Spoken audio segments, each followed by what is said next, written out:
2023 Hall of Fame inductees. This is one of the better classes we've seen.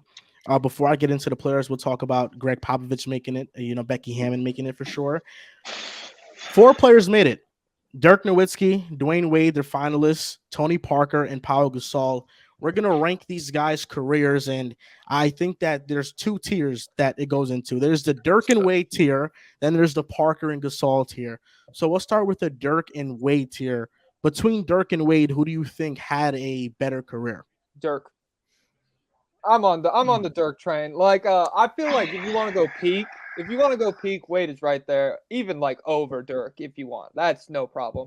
But once you really start looking at like how long the Dallas Mavericks were good for with Dirk Nowitzki as the foundation of their team, and like just it's also how much injuries took a toll on Wade post like 2013, 2014. I think that back half of each career, Dirk really starts to pull away from him a little bit. I think Dirk had the better career too. I'm gonna side with you on this. I think for one, he had the longer prime. He's the only one between the two that has an MVP, which is huge.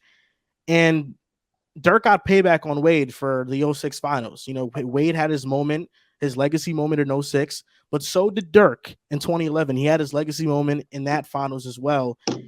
And I just really, what separates these two for me is that Dirk, his influence on European basketball is so grand, where I don't think that Wade had the same type of influence worldwide that Dirk had on the game of basketball. Wade was a great player, but Dirk, he was one of the first players to come overseas, and he changed a bit of the perception of overseas players, and I think that matters a lot in this conversation. Man, this is tough. This one's close. It's close. It's very close. It's Let tough. me say that. Yeah. Just to get a little love to D Wade.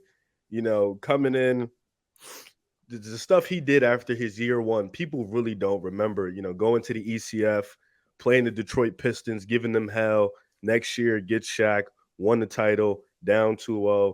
Had a historic finals. Then after that, teams wasn't good, but he backpacked. He led his team 1 year. I think the year he could have maybe won MVP if the team was better. Led the team is points, rebounds, steals, assists. He was like 38-8, some shit like that. I think it was like 08, 09. He was amazing. And like you mentioned, even before 2013, like I think his knees started breaking down in like 2011, 2012. Yeah. D-Wade is so sad for him because he had a short peak because his knees just couldn't handle it anymore. But Joel made a lot of good points. Dirk's impact on overseas basketball is so broad. I think peak for peak, I would take D-Wade pretty easily. I think the two-way play, the fact that he was such a menace at the rim, you couldn't stop him. His ability to manipulate pick and rolls was just different. I would take him for peak, but career, Dirk has the MVP. He did get the payback in 2000. That was a better. He essentially beat the big three. That's no slouch performance. He beat a team with LeBron, D-Wade. D-Wade would probably had another finals MVP if somebody didn't choke. But I'm not gonna just sit here and gloss over that. I'm gonna just move on from that. I would probably because like Riv, I'm with you though, Riv. I feel like your heart wants to go Dwyane Wade, and these two guys going Dirk, which you guys gave very valid arguments. I'm with you. What for me, it's peak for peak. I think D Wade had the higher peak when Dwyane Wade was at his best. We're talking about a guy who led the league in points, was probably his best case for MVP that year, that 08-09 season. He does have 4 less All-NBAs, so that's another thing that carries over to Dirk having the better longevity. I just think two-way ability, just immediate impact to a team. Not that Dirk didn't have that, because of course he did. But that 06 season, no one expected Dwyane Wade to be the guy of that 03 draft class to be the first one to win a championship. They looked at guys like Melo, of course. Not that Dwyane Wade was some slouch, of course not. But it was thought to be that Melo, LeBron would be the first to do it. And then here comes Dwyane Wade with a historic performance in the playoffs and, of course, the finals as well.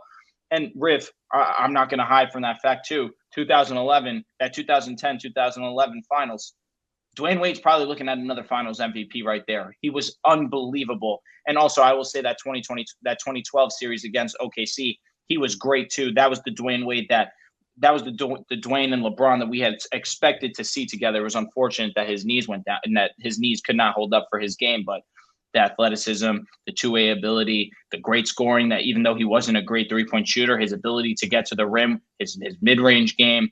I just feel like for all around, I'm going to go Dwyane Wade. Wade County, man. He runs Miami. Like you mentioned overseas. Hakeem still comes to mind. Arvydas Sabonis, that's another guy that comes to mind. He was past his prime.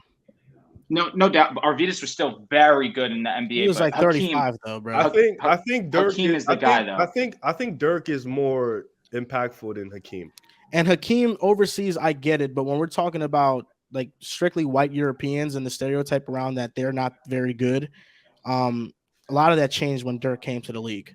Not going to discredit that at all. Tony Kukoc was probably the first, but nowhere near the skill level of Dirk Nowitzki. Yeah. I have Wade over Dirk too. Not just the rings, like obviously 3-1, but as Drew mentioned, two-way player, like defensively 3 All-NBA defensive teams. Like scoring wise, like offensively, they were obviously different players, right? Like Dirk's primarily post player who was hitting threes. Wade was more of a guy that's getting to the rim more. Could have a pull-up jumper, but never really like a three-point shooter. Like career, I think he's under 30% still. But I agree. Like there's kind of a tier between the top two guys, and then Powell and Tony Parker we get to. But I would probably just lean Wade a bit over because of more rings, and defensively he's giving you more than Dirk. It's easy to play with LeBron, man. But whoa. LeBron Merchant, is that what D Wade's career is? Before LeBron Steph Merchant? KD, The second half of it is definitely that. You got to give D Wade more He was credit. still great. It's Like LeBron was obviously the best player, but And if LeBron ain't go to Miami, Dwyane Wade's a first round exit for the rest of his career. Dirk keep it won above. an I feel like MVP. they figure it out with Dirk won an something at MVP some and blew a point. 3-1 Maybe. lead. But think about LeBron also left, and they go to the second round that year. If Chris Bosh was able to play, they could have made an ECF run. Dirk won MVP and lost to an 8th seed. Joel doesn't want to talk about that though. Yeah, I understand that. You got to give He won Dwyane Wade MVP credit still, for though. establishing Miami. He lost to the We Believe. if Jokic wins MVP and loses in the first round, we're all calling him frauds. Dirk lost to the We Believe Warriors. Yeah, but Jack, you might have to create a new TikTok account if that. Dude, I could not. If the Nuggets lost specifically to the Lakers in the first round, I legitimately would take like a month-long break from social media. Like I could not mentally handle that now. It could be a reality. I know. That's why I'm checking the Hopefully it's standings not, 'cause I don't every want day. any days. I'm like, Lakers won last night. We should have talked about this. We should have talked about this in the last segment, Jack. But what do you think about the Nuggets? Like, what is their ceiling? Who don't you want to see in the first round? I would hate to see the Lakers in the first round. That would suck. Ideal scenario, we catch like the Thunder in the first round. Like the Thunder win the play-in tournament or something like that. Grab the 8 seed. The Lakers would suck because like I really for all of, like the transition offense, blah blah blah. I believe in them. Jared Vanderbilt is awful to have as like a supplementary defender for Jokic. Like if you could throw AD at him and then have Vanderbilt helping over in the post and make the 4 other guys beat you. I haven't seen enough out of Jamal Murray this season to really like believe that's going to be an easy win. Michael Porter Jr. is sick, but if the ball movement isn't really good, Michael Porter Jr. is taking a lot of contested threes. Saying he's overrated is so Michael nuts. Porter Jr. is so overrated. The narrative that MPJ just gets the ball and shoots is hilarious to me. Like he doesn't know how to pass. I mean, he doesn't. He doesn't know how to pass. I know. It's hilarious. I made a video where he made one good pass. It got 10K likes. It was easy. It's like, I mean, I was like, oh my god, this is the first like actual dime I've ever seen him make. I don't think he's overrated. I think he's got a cult following that will let you hear about him. He does. No question. if he's the first option, he's averaging 25.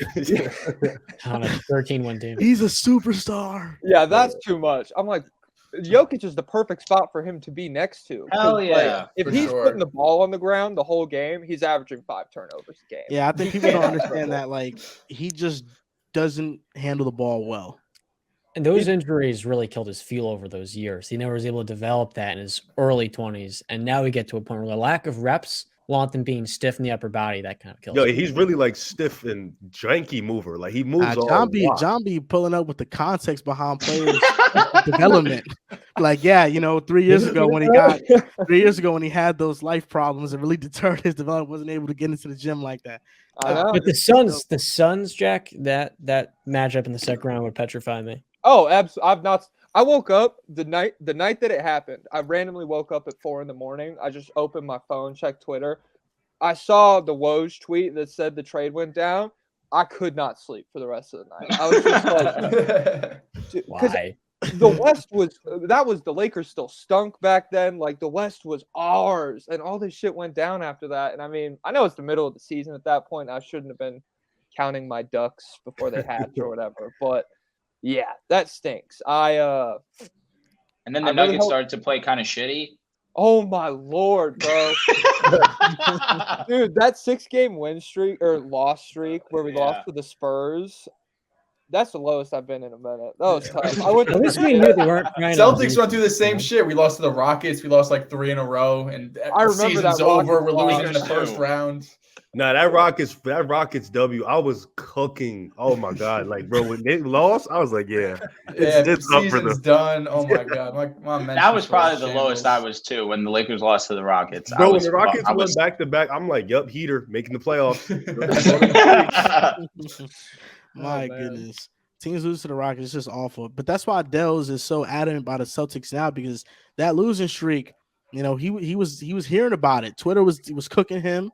Then, you know, they beat the Bucks. Oh, look at us now. Yeah. I would be flexing that Bucks win too. Oh my, I we mean, smoked them. yeah. No, that shit was bad, bro. It was really Bro, bad. second quarter game was over. We went to half. Yeah, up that was 30. OD. And with the Bucks, that's a team that is never throwing a game. Like they pull up, if Giannis and Drew and everyone is playing, they are going 100%.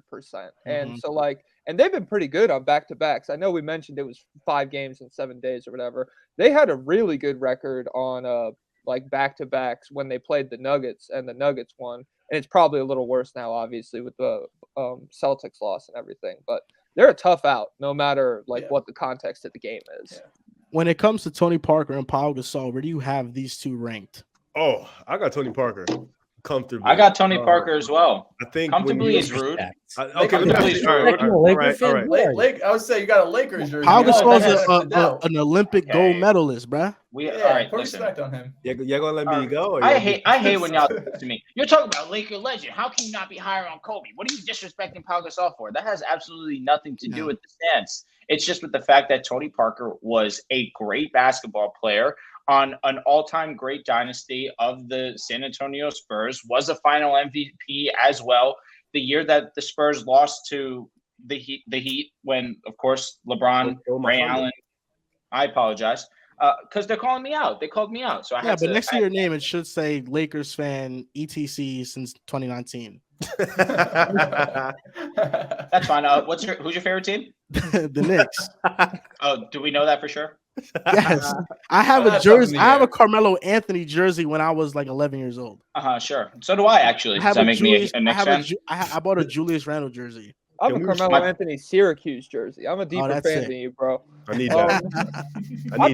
I'd probably go. I feel like Tony Parker and Pau Gasol, they're just barely on different levels. I view Tony Parker at his best as like a fringe, like way back end, but still in the MVP conversation just because the Spurs were so good.